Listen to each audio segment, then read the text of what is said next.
Welcome to This Explainer. All right, today we're diving into a massive, honestly super frustrating mystery. Why are millions of hardworking people completely struggling with their budgets, even when they're doing absolutely everything right? You probably know the feeling, right? You went to school, got the job, you're putting in 40+ hours a week, maybe even making a pretty decent salary, and yet, somehow, you still feel entirely broke. Well, you're definitely not alone. It's incredibly common. So we're going to break down exactly what's going wrong behind the scenes, and then we'll introduce a modern approach to help you get your financial life back on track and start saving way faster. Think about this for a second. What if everything you've ever been told about budgeting is already completely outdated? Literally, millions of people today are rigorously following the famous 50-30-20 rule. For decades, financial advisors have preached this exact method as the absolute gold standard of personal finance. It was the blueprint for generations.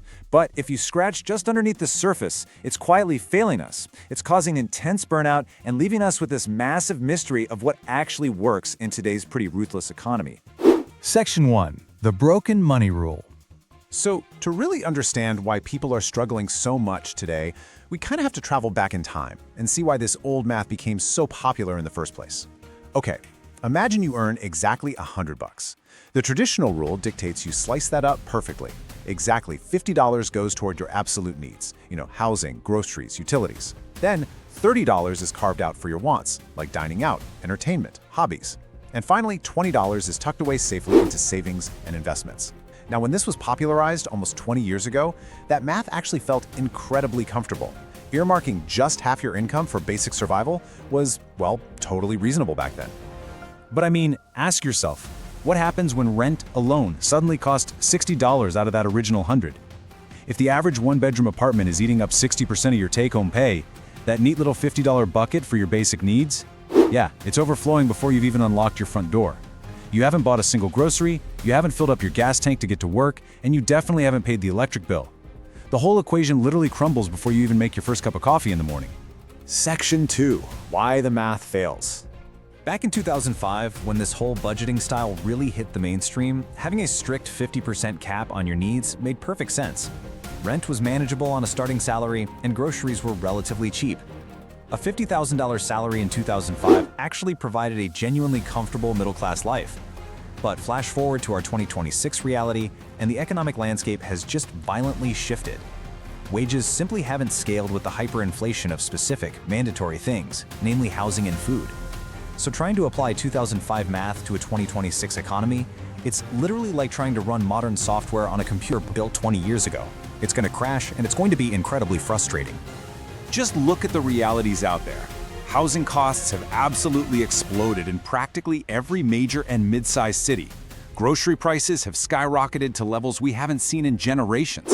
Honestly, you shouldn't have to consider financing options just to buy a carton of eggs and some olive oil. And then throw in all the mandatory expenses that previous generations just didn't have to deal with at this scale. Stuff like soaring auto insurance, massive student loan payments, and record inflation on basic services. When you stack all these modern realities up, a strict 50% cap on your basic needs isn't just difficult. For a huge portion of the population, it's mathematically impossible. So, here's the absolutely crucial point you need to take away from this. The real problem isn't your spending. I want you to think about that heavy guilt you might feel at the end of the month when the money runs out. You promise yourself you'll do better next month, you skip the latte, you cancel a streaming subscription, but you still end up in the red. Listen, it's not your fault you feel stressed out. The rule itself is simply failing you. You aren't bad at managing money. You're just using an outdated map for a world that has completely changed its borders. You could be the best driver in the world, but hey, if your map is wrong, you're never going to arrive at your destination. Section 3. The 60-10-30 Blueprint. Knowing the old way is completely broken, modern financial educators have actually adapted their advice to fit our new reality. Enter the 60-10-30 Blueprint. This strategically shifts the proportions. First off, it allocates a much more realistic 60% of your income to needs. This gives you that absolutely crucial breathing room for modern rent, inflated utilities, and expensive groceries. But, to make this work without going into debt, something's got to give. So it drops fun spending down to a disciplined 10%. Now yes, that's a tough psychological trade-off. It requires real sacrifice. But doing so remarkably frees up a hefty 30% dedicated purely toward your future for heavy investing and saving. Let's just break this down super simply. If you take home $1,000, that practically means $600 goes to cover those rising bills and housing costs. Sure, it hurts a bit, but it's realistic.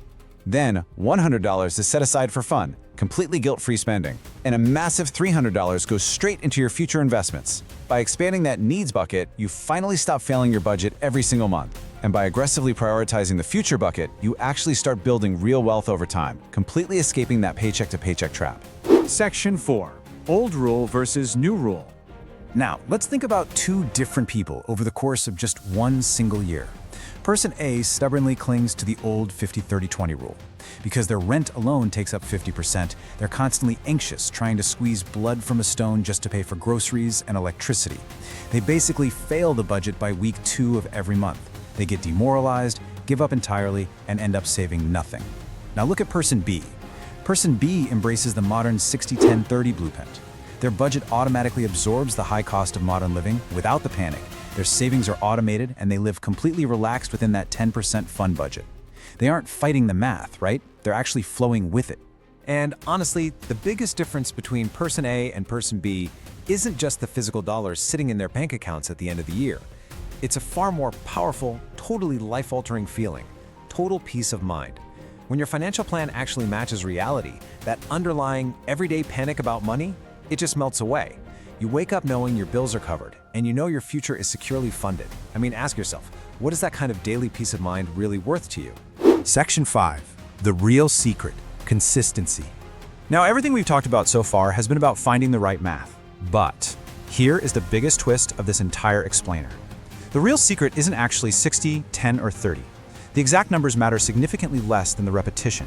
The true secret to financial success isn't hitting exactly 60% on the dot every single month. It is the act of building a consistent financial habit.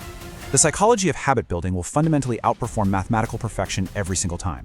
Seriously, compound growth is the absolute ultimate cheat code for wealth. It means that even a few dollars invested every single month harnesses the staggering power of time. Let me give you a quick, tangible example. If you invest just $50 a month consistently for 10 years and an 8% return, you don't just have the $6,000 you put in. No, you have almost $10,000. The growth does the heavy lifting for you. That consistent, imperfect action easily beats trying to construct a mathematically perfect budget just one time, getting super frustrated and quitting entirely. And look, because no budgeting rule is magic gospel, modern financial educators really stress that flexibility is the ultimate goal here. You might be listening to this from a cramped apartment in Manhattan where rent is astronomical. Or hey, you might be in a rural Midwestern town with totally different costs. You might need a customized ratio that fits your exact life. Maybe 70-10-20, or 65-15-20, or even 55-15-30. And you know what? That is perfectly okay. The framework is a guide to keep you on track, not a prison. As long as you stick to the underlying habit of saving and investing regularly, you win. So before you go, I want you to imagine yourself exactly 5 years from today. Do you want to be the person who kept waiting to start next month when the stars were perfectly aligned and expenses magically dropped? Or do you want to be the one who started with just a few dollars today, building a simple habit that totally transformed their life? Are you going to let an outdated math equation from 20 years ago dictate your financial future? Or are you going to draw a new map today? The choice is entirely yours. Decide if today is the day you finally start.